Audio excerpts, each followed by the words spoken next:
Hello friends, good evening. Manish take channel में आप सबका स्वागत है और आज हम लोग पढ़ेंगे कंडीशनल फॉर्मेटिंग के बारे में। चलिए करते हैं हम कंडीशनल फॉर्मेटिंग के कुछ बेसिक इंफॉर्मेशन से शुरुआत। जी दोस्तों, कंडीशनल फॉर्मेटिंग के इन सभी पार्ट्स को जान लेने से पहले एक छोटे से एग्जांपल से मैं आप लोग को समझाता हूँ कि कंडीशनल फॉर्मेटिंग का यूज क्यों करना पड़ जाता है और वो हमें किस टाइप से हेल्प करता है।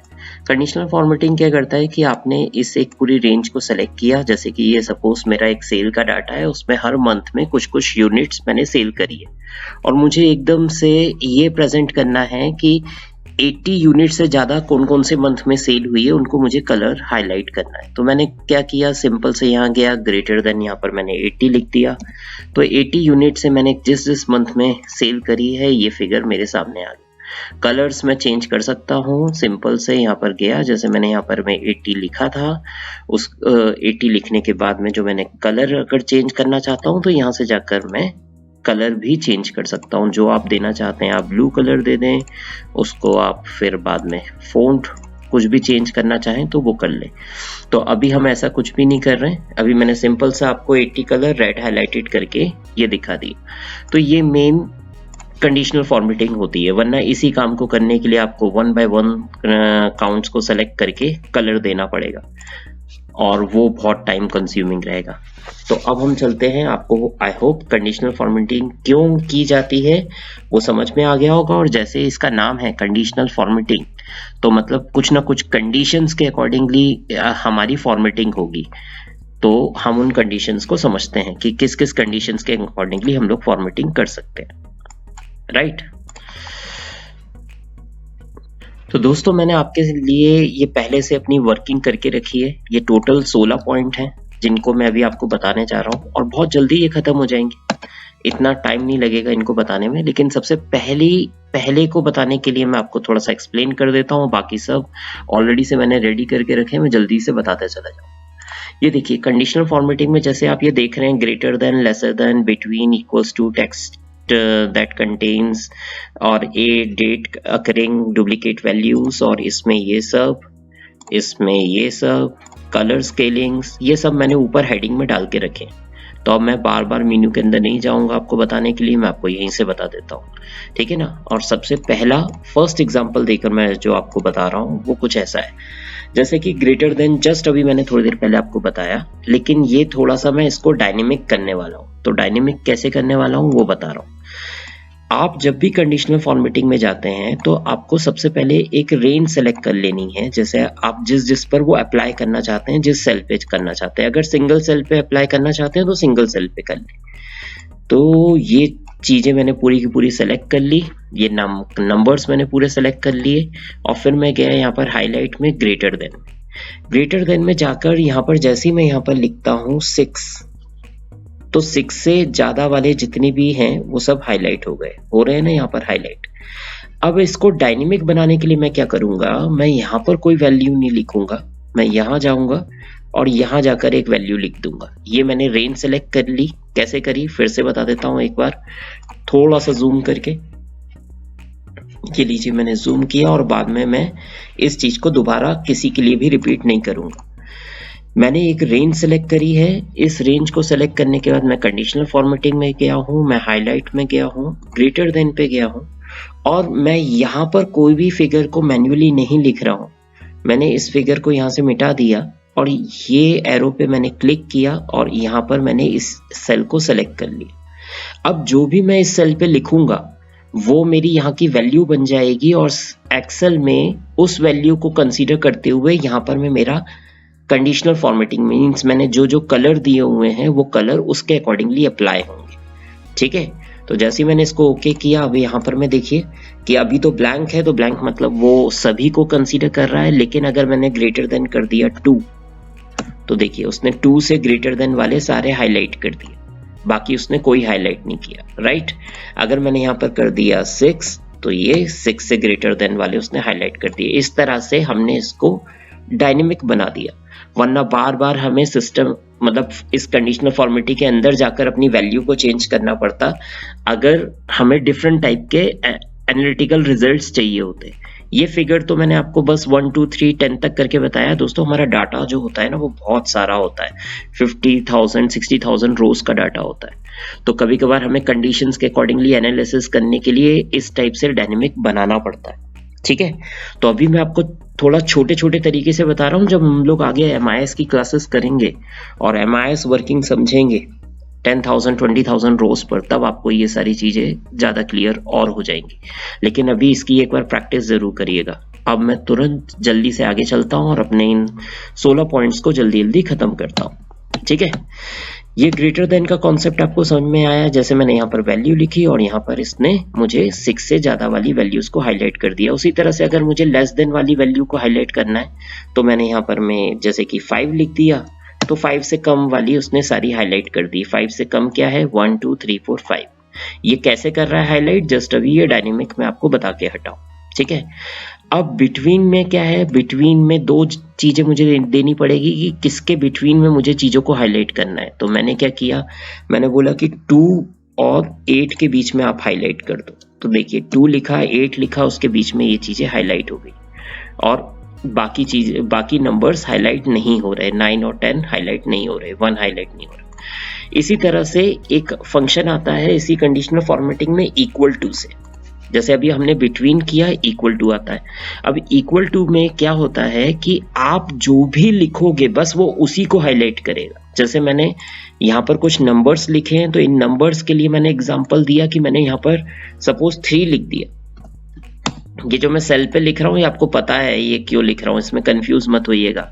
ये मैंने डायनेमिक कर दिया है, इस कारण लिख रहा हूँ। जैसे मैंने यहाँ पर 3 लिख दिया, तो 3 लिखने के बाद उसने सिर्फ 3 को हाईलाइट कर दिया। इसी तरह से मैंने इस रेंज को सेलेक्ट करा और अंदर कंडीशनल फॉर्मेटिंग में 2 लिखा, तो जैसे यहाँ 2 लिखा हुआ है, अगर मैं 3 लिख देता हूँ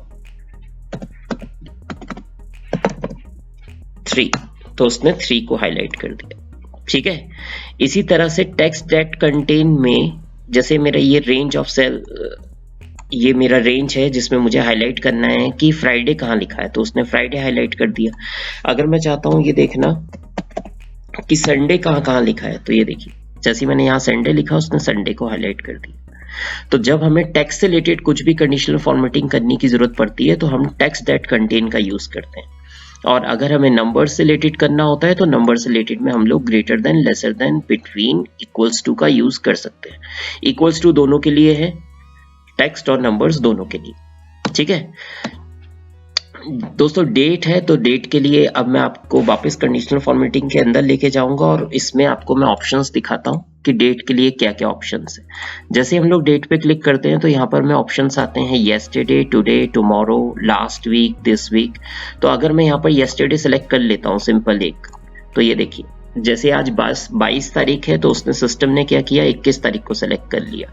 और अगर मैं यहीं पर मैं कंडीशनल फॉर्मेटिंग में इसकी जगह डेट येस्टरडे की जगह टुडे सेलेक्ट कर लूं या टुमारो सेलेक्ट कर लूं, तो देखिए मैंने जैसे ही टुमारो किया, टुमारो का मैं कलर चेंज करना चाहता हूं अगर, तो मैं यहाँ गया बॉर्डर फिल पे गया, इसको मैंने ब्लू सेलेक्ट किया, इसका फॉन्ट मैंने चेंज कर दिया, वाइट कर दिया, थोड़ा सा बोल्ड कर दिया और ओके कर दिया। तो देखिए जो मेरा टुमारो है वो ब्लू कलर में आ गया और जो उससे पहले मेरा येस्टरडे था वो लाइट रेड कलर में है, ठीक है, 21 जन। इस तरह से हम लोग डेट के regarding month, this month, last month वैसे सेट कर सकते हैं। तो सिस्टम क्या करेगा, लास्ट मंथ की सारी डेट्स को हाईलाइट कर देगा। और ये ऐसा भी है कि इस फाइल को अगर आपने सेव कर दिया तो जब आप नेक्स्ट मंथ में पहुंचेंगे तो अपने आप उसके कलर्स चेंज हो जाएंगे, ये याद रखिएगा, ठीक है ना। जो कि हमने येस्टरडे किया, जो कि अगर इस फाइल को मैंने सेव कर दिया और कल आके मैं दोबारा से ओपन करूंगा तो वो टुडे में 24 को सेलेक्ट कर लेगा और येस्टरडे में 22 को सेलेक्ट कर लेगा। तो ये सिस्टम डेट के अकॉर्डिंगली भी वर्क करता है, ओके, जब भी हम डेट के रिगार्डिंग कोई भी कंडीशनल फॉर्मेटिंग करेंगे, है ना, बढ़िया चीज। डुप्लीकेट वैल्यू दोस्तों, कभी कभार हमारे पास 10,000 20,000 की एक बहुत बड़ी लिस्ट होती है और उसमें से हमें ये ढूंढना होता है कि मेरे डुप्लीकेट नाम कौन कौन से हैं। जैसे मेरी वेंडर की लिस्ट हो गई, कस्टमर की लिस्ट हो गई, कहीं ऐसा ना हो कि मैं एक ही वेंडर दोबारा से बनाने के लिए दे दूं। तो अगर मुझे इस पूरी लिस्ट में ये ढूंढना है कि मेरा एक ही नाम 2 बार रिपीट तो नहीं हो रहा, तो मैं यहाँ पर मैं जाऊंगा और यहाँ पर मैं जाकर डुप्लीकेट वैल्यू पे क्लिक कर दूं।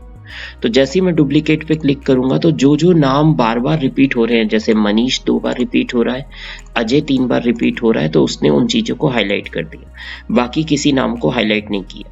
अगर इस पूरी रेंज में दोबारा से कोई लिखा जाता है नाम, जैसे कि मैंने यहाँ पर मैं लिख दिया सीता दोबारा से, तो ये देखिए सीता दोबारा से हाईलाइट मतलब हाईलाइटेड हो गए कि ये भी डुप्लीकेट है। तो ये तो एक तो होता है डुप्लीकेट का चीज। अगर मुझे इस फॉर्मेटिंग को हटाना है तो हटाने के लिए मैं क्या करूंगा, यहाँ पर मैं जाऊंगा, क्लियर पे जाऊंगा, और ये जो मैंने एरिया सेलेक्ट करके रखा है इसमें clear rules from selected cells करूंगा।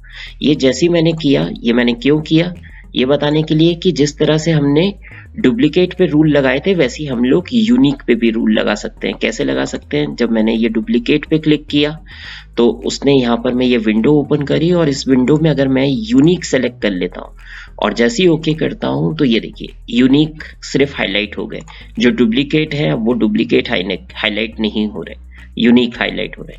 तो ये वाइस वर्सा हम दोनों कर सकते हैं, डुप्लीकेट प्लस यूनिक। और मैंने आपको ये भी बता दिया कि कंडीशनल फॉर्मेटिंग एक बार अगर हमने अप्लाई कर दी तो उसे हम क्लियर भी कर सकते हैं यहाँ पर जाकर। ठीक है, अगर मैं सेकंड इस ऑप्शन को चूज करूंगा तो पूरी शीट में जितने भी मैंने कंडीशनल फॉर्मेटिंग लगाई है वो सब 0 हो जाएगी। तो अभी मैं सिर्फ सेलेक्टेड सेल्स का कर रहा हूं। ओके, अब हम समझते हैं ये टॉप 10 आइटम्स के बारे में। टॉप 10 आइटम्स सिंपल से कुछ नहीं है दोस्तों। मैंने ये एक रेंज सेलेक्ट करी और इस रेंज पे सेलेक्ट करने का यहाँ पर मैं गया और यहाँ पर टॉप 10 सेलेक्ट कर लिया, तो सिस्टम ने मुझे बता दिया कि ये आपके टॉप 10 है। टॉप 10 मीन्स 1 और 2 बहुत लोएस्ट है और 3, 4 ये इंक्रीजिंग ऑर्डर में हमारा टॉप 12 तक गए हैं, तो ये टॉप 10 है। अगर मैं यहीं पे कर दूं टॉप 5 तो ये टॉप 5 उसने दिखा दी। इसी तरह से टॉप 10 परसेंटेज, ये परसेंटेज का थोड़ा सा ट्रिकी है दोस्तों। परसेंटेज कैसे दिखाए जाते हैं टॉप 10, जितना भी आपका काउंट है, जैसे आप ये देखिए ये आपका काउंट है, ये टोटल काउंट कितना है, 10 नंबर्स लिखे हुए हैं इसमें 1 से लेके 10 तक, है ना।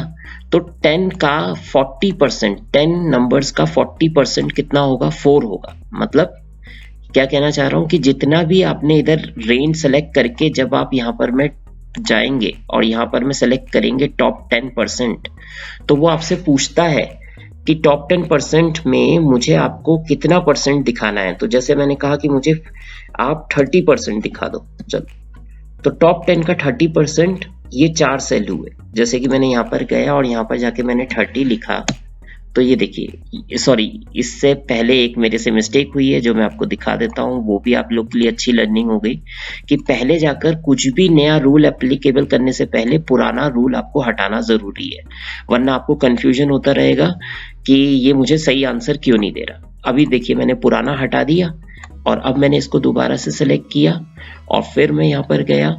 यहाँ पर जाने के बाद मैंने टॉप 10 पे सेलेक्ट किया, टॉप 10 पे मैंने कहा मुझे 30% बताइए, तो 30% में उसने सिर्फ 3 सेलेक्ट कर ली, पहले वो नहीं कर रहा था। 3 क्यों सेलेक्ट करे कि फिर से समझ लीजिए एक बार कि ये टोटल काउंट 10 है और उस 10 का 30% होता है 3, तो उसने 3 सेल्स को सेलेक्ट किया और वो भी कौन से 3 सेल्स, जो सबसे हाईएस्ट है, तो टॉप 3 उसने सेलेक्ट कर ली। तो परसेंटेज में इस हिसाब से ये वर्क करता है। और अगर हम बिना परसेंटेज के करें कि हमें टॉप 10 दिखा दीजिए तो और टॉप 5 दिखा दीजिए, तो वो इस तरह से वर्क करता है। तो अभी तो जिस तरह से हमने टॉप सीखा, टॉप 10 और टॉप 10%, उसी तरह से सेम होता है बॉटम 10 और बॉटम 10%। ये जल्दी से मैं करके दिखा देता हूँ, थोड़ा सा जूम साइज कम करता हूँ, ठीक है।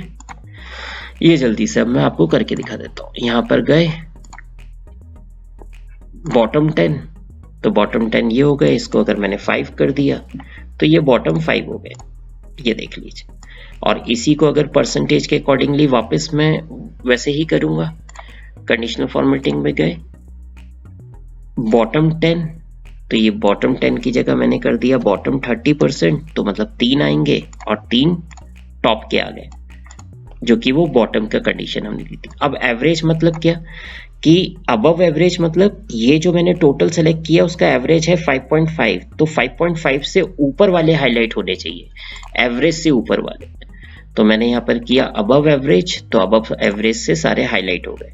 ये सिलेक्शन का बहुत बड़ा खेल है दोस्तों, अगर आपने ये सिलेक्शन आधा कर दिया या कुछ नहीं किया तो जितना आप सेलेक्ट करोगे उसका वो एवरेज लेगा। ऐसा नहीं है कि जो आपने लिखा हुआ है तो जो इस रेंज के सिलेक्शन रेंज में आएगा उसी को वो कंसीडर करेगा, ध्यान रखना। अब मैंने इसको ये सेलेक्ट किया, यहाँ गया और यहाँ पर जाकर मैंने इसको बिलो एवरेज कर दिया। तो ये देखिए बिलो एवरेज में ये सारे के सारे हाईलाइट हो गए कि 5 से नीचे वाले हाईलाइट हो गए।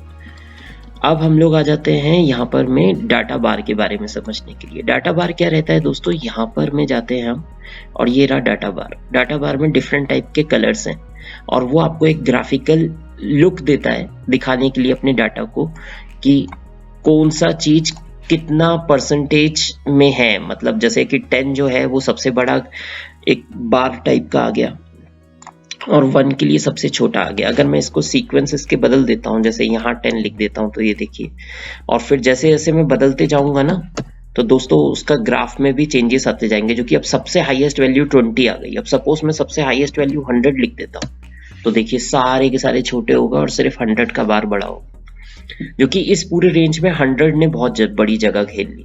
तो इसको वो थोड़े से उसके परसेंटेज के अकॉर्डिंगली वो इसी सेल पर उसके बार्स को वो दिखाता रहता है। ये कोई ग्राफ नहीं है, ये कंडीशनल फॉर्मेटिंग है और इतने इतने स्टाइलिश टाइप की कंडीशनल फॉर्मेटिंग है जो आप अपने डाटा में अप्लाई करके अपने डाटा को और सुंदर बना सकते हैं, ठीक है ना, और मीनिंगफुल बना सकते हैं और जल्दी एनालिसिस के लिए ये हेल्प करता है।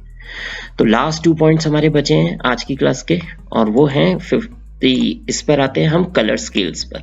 तो कलर स्केल्स क्या है दोस्तों, यहाँ पर जाते हैं हम, यहाँ गए कलर स्केल पर और हमने अपने अकॉर्डिंगली देख लिया कि हमें क्या करना है कलर स्केल में चूज। तो हम गए यहाँ पर, ये फर्स्ट चूज कर लिया। तो फर्स्ट चूज करने से क्या हुआ कि वो बता रहा है कि 1 2 3 4 आपके थोड़ा सा इंक्रीजिंग ऑर्डर में रेड से वो ग्रीन की तरफ जा रहा है। मतलब थोड़ा सा पहले हमारा 1 जो था वो काउंट बहुत कम था और अब धीरे धीरे वो बढ़ रहा है। जैसे मेरे सब्सक्राइबर्स पहले आप सब लोग 1 10 20 थे और अब धीरे धीरे बढ़कर वो 100 से अबव हो गए, तो वो ग्रीन में जा रहे हैं, ठीक है। इसी तरह से यहाँ पर में हम किसी भी डाटा को जैसे शेयर मार्केट में भी आप लोगों ने देखा होगा दोस्तों कि कोई जब डाउनफॉल चल रहा होता है तो एक एरो करके नीचे में निशान आता है कि हाँ यार ये डाउनफॉल का इंडिकेट है। इसको मैं जूम करके और बता देता हूँ, इस तरह से ये एरो आ रहे हैं। और अगर कोई मीडियम कैटेगरी में आता है कि हाँ ये मेरा मिडिल में है कि ये ठीक चल रहा है, ना तो ज्यादा ना लॉस हो रहा है ना मुझे प्रॉफिट हो रहा है, और ये जो प्रॉफिट वाली साइंस रहते हैं वो अप एरो में दिखा रहे होते हैं, तो इस तरह से आप अपने डाटा को दिखा सकते हो। लेकिन यहाँ पर मैं थोड़ा सा ट्रिक ये भी है कि अगर आपको अपने मर्जी के अकॉर्डिंगली इसको सेट करना है, जैसे आप यहाँ जाते हो और यहाँ से ऐसे शेप्स कुछ भी ले सकते हो आप, इनमें से कुछ भी, लेकिन इन पे अगर आपको, जैसे मैंने ये लिया हुआ है, इन पे अगर आपको कोई कंडीशन सेट करनी है तो उसके लिए दोस्तों आपको ना यहाँ जाना पड़ता है। मैं एक बार बस यहाँ पर बता देता हूँ कि मैनेज रूल्स पे गए और मैनेज रूल्स पे जाने के बाद आपने इस पे यहाँ पर जाकर डबल क्लिक किया। तो जैसे ही डबल क्लिक किया तो ये सामने आपके आ गया, और सामने आ जाने के बाद यहाँ पर में अगर परसेंटेज है या कुछ है तो आप उसको नंबर कर सकते हैं। और नंबर में आपने ये बोल दिया कि यहाँ पर में देखिए मैं आपको बता देता हूँ, यहाँ पर में अगर आपने बोल दिया कि जितना भी मेरा है कि 7 से ज्यादा मेरा जो होगा वो एरो में आए और 4 से कम जो होगा वो मेरा रेड में आए और बाकी सब मेरा मिडिल कैटेगरी में येलो में माना जाए। तो जैसे ही मैंने इसको ओके किया, अप्लाई किया, तो ये देखिए उसने कर दिया ना, 7 से लेकर 10 तक के उसने पूरे के पूरे अप एरो में दे दिए, 1 2 3 को डाउन में दे दिया, 4 5 6 को उसने मतलब मिडिल में दे दिया, येलो कलर में दे दिया। तो इस तरह से हम आइकन सेट का भी यूज करके अपनी कंडीशनल फॉर्मेटिंग कर सकते हैं।